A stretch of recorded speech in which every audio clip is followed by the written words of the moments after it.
इस वीडियो के अंदर मैं आपको बताने वाला हूँ, अगर आप म्यूचुअल फंड में पैसा लगाते हैं तो आप जानते ही होंगे different different AMC asset management companies या फंड हाउस होते हैं जहाँ पर आप किसी भी म्यूचुअल फंड स्कीम में अपना पैसा लगा लेते हैं जो कि आपको अच्छा लगता है या बेहतर लगता है। बट क्या होता है कि कई बार आप ये डिसीज़न लेते हैं कि जो पैसा आपने उस म्यूचुअल फंड स्कीम के अंदर लगाया था, अब आप उसको स्विच इन करना चाहते हैं। मीन्स वहाँ से हट के आप वो पैसा जो है दूसरी स्कीम में ट्रांसफ़र करना चाहते हैं। तो ऐसा करने पर क्या आपको टैक्स पे करना पड़ेगा?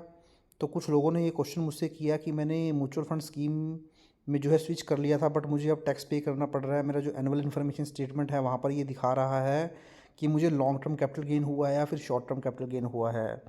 तो इस वीडियो के अंदर मैं साथियों आपको यही क्लैरिटी करने वाला हूँ कि अगर आप म्यूचुअल फंड स्कीम्स के अंदर जो है कोई स्विचिंग करते हैं तो क्या आपकी टैक्स लायबिलिटी रहती है, रहती भी है या नहीं रहती है, रहती है तो कितनी रहती है। तो चलिए डिटेल में अपनी वीडियो की तरफ हम बढ़ते हैं।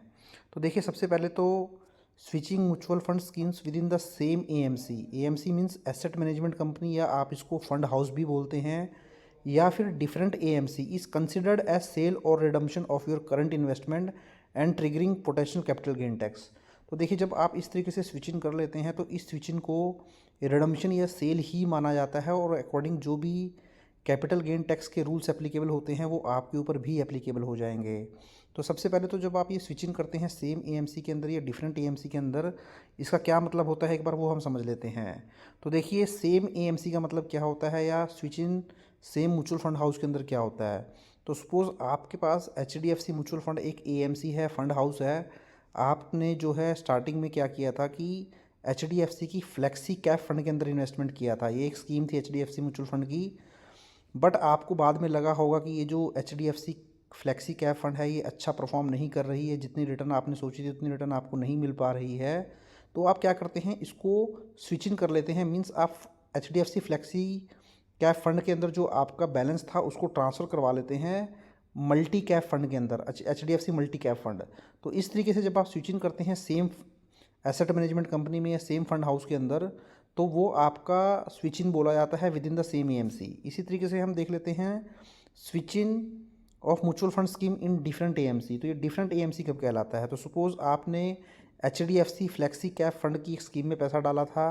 अब आपको लगता है कि वो जो स्कीम है वो अंडर परफॉर्म कर रही है, तो उसको स्विच ऑन करना चाहते हैं।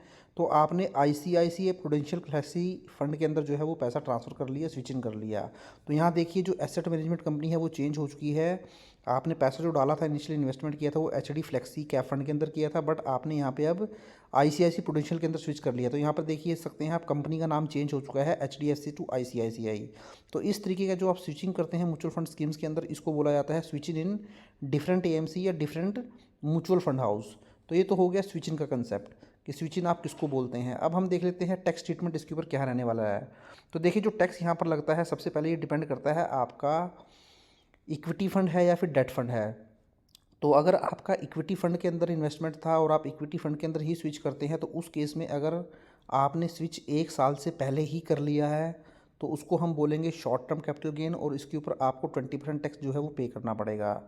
वहीं अगर आपका इक्विटी फंड है और आपने स्विचिंग जो की है इक्विटी फंड के अंदर ही किया है, तो इस तरीके का जो स्विचिंग बोला जाएगा उसको जो है लॉन्ग टर्म कैपिटल गेन बोला जाएगा। अगर आपने यहाँ पर स्विचिंग 1 साल के बाद किया है, तो 1 साल के बाद स्विचिंग करने पर आपका लॉन्ग टर्म कैपिटल गेन हो जाएगा, और लॉन्ग टर्म कैपिटल गेन के ऊपर 1,25,000 तक तो कोई टैक्स पे करना नहीं पड़ता है आपको। 1,25,000 के ऊपर जितना भी होगा उसके ऊपर आपको 12.5% के हिसाब से टैक्स पे करना पड़ेगा। अब हम बात कर लेते हैं डेट फंड की।